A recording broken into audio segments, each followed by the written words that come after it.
Hey y'all, Scry Lulu and Faye Demoogle here with another video, and it is now officially the new year, 2016. I know we've been gone a while with the recent move and the holidays. It was pretty hectic, and I wish we were able to bring content sooner, but here we are. Yeah, it feels great to be back. Wait, I feel different. I look different. Did I get a visual update? Yep, you being spruced up was one of the changes we decided to do this year for the show. You may have also noticed the new intro, viewers. That was another change we decided to do. We'll be making a few small tweaks here and there in the coming weeks. But on to the episode. We decided to end this hiatus with how the show began, a top 5 list. And this one is kind of an interesting one to do. Yep, so without further ado, we present Top 5 Flash games you should check out. Here's a little secret you probably didn't know. We like video games. We like video games of all kinds, no matter where they came from. PlayStation, Xbox, Wii. Okay, we don't actually have a Wii U at the moment, but that's besides the point. But regardless, there's one particular world of gaming that we believe has gone rather underappreciated in the recent years, and that has been Flash games. Flash games have been on the internet for as long as we can remember, and they can range from complete garbage to masterpieces. The fact that they're not restricted by the rules of many mainstream games allows them to shine at their brightest. And to celebrate these games, we're counting down our top 5 favorites today. So everyone, sit back and have a look at the top 5 Flash games you should check out. number 5. The Douchebag Life series. A long time ago, my mother once told me you can tell how much of a douchebag someone is by how much of their underwear you can see. It's only fate that I'd eventually come across this series. The goal is simple: become the biggest douchebag you can possibly be by building muscle, wearing douchebaggy clothing, and begging chicks. While the concept and gameplay are incredibly simple, the humor in this is where it shines. It doesn't tell that many jokes, but the concept itself, for those of a higher moral standpoint, is laughably fun. Of course, these games are all around the same, which can get tiring after a while, which is the main reason why it's only number 5. However, it's still a fun series that's worth checking out. Number 4! Operate Now. Look at that. Video games can be educational. By that extension, you're learning just from watching the show. Yay!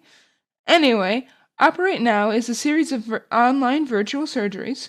You're brought to a hospital and brought through the procedures step by step with a total of 18 surgeries to choose from. Like the douchebag games, they're relatively simple, but it feels satisfying to go through each surgery. And of course, they're educational. Obviously, those who aren't the fans of gore probably won't be fans of this. Technically, these aren't games, but this is our list and we're going to do what we want. Number 3. The game series. Ah, Newgrounds. I still remember my first days of the internet when I'd come here to play games. Of all of them, of course, the game was my favorite. This game seems overly simplistic at first. Most of the levels are pretty much the same thing with a bit of a twist added at each one. All there is really is a man on a green platform and a blue sky, and all you can do is jump off. What makes this game shine, however, is the sense of humor. It had a South Park-esque style of humor that poked jabs at everyone involved. Society, the government, tragic events, nothing was sacred. And that's what made this game amazing. This game would eventually give way to 2 sequels done in the same exact style, adding a few other things to the table each time they did it. While some of the jokes of the game may be a little bit dated for the times, as old South Park episodes are, I still get a decent chuckle from them when I play them on occasion. Easily a Newgrounds classic, and that's why it takes number 3 on the list. Number 2. The Henry Stickmin series. If you're a fan of Let's Players, you've probably already heard of this series, and for good reason. The Henry Stickmin series is a series of games where you play as, of course, Henry Stickmin, a stickman in a world of stickmen trying to make his way through life by robbing a bank, breaking out of prison, stealing a diamond, etc., and etc. Rather than conventional controls, this game operates with a multiple choice system to get through, most of which results in failure in one way or another. You're presented with your goal before given an obstacle and a variety of ways to get past it, with only a select few leading to victory, and often multiple endings for you to discover. Getting the failures, surprisingly enough, is half the fun of getting success. While most of the early games can make things hard to keep track of if you want to get each unique failure, the most recent one adds a map system that keeps track of your paths and which failures you've unlocked. Needless to say, these games deserve all the praise that you're getting for being such big adventures. Number 1. The Binding of Isaac. Let's be honest, you all knew this was going to be number 1. And why shouldn't it be? It revolutionized the way we see Flash games today and what Flash games can truly become.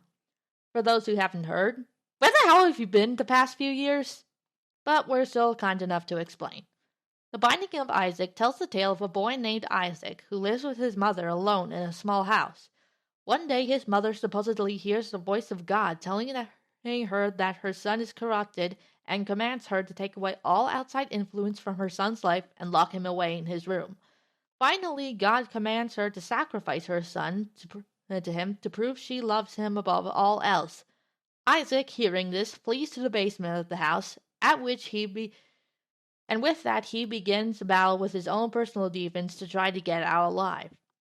Each game in this series further deepens the plot of the story and puts a tragic twist to the game, as the grotesque visuals really help to highlight how truly dark this game really is.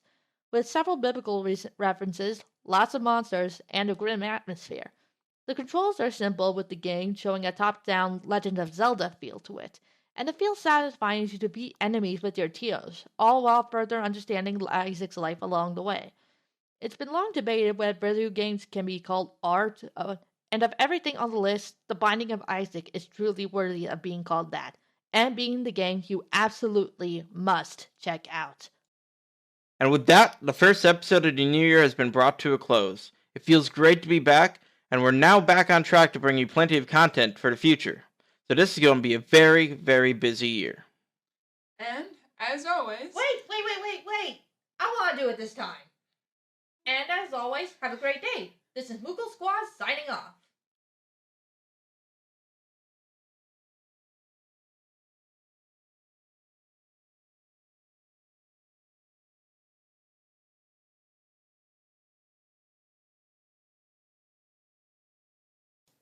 Okay, so apparently I was supposed to do Emperor Palpatine for this guy, and that's what I'm going to try and do.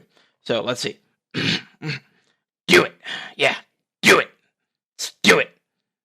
Do it! Number 5! I can't. I just keep thinking of Beavis and Butthead. I can't do it.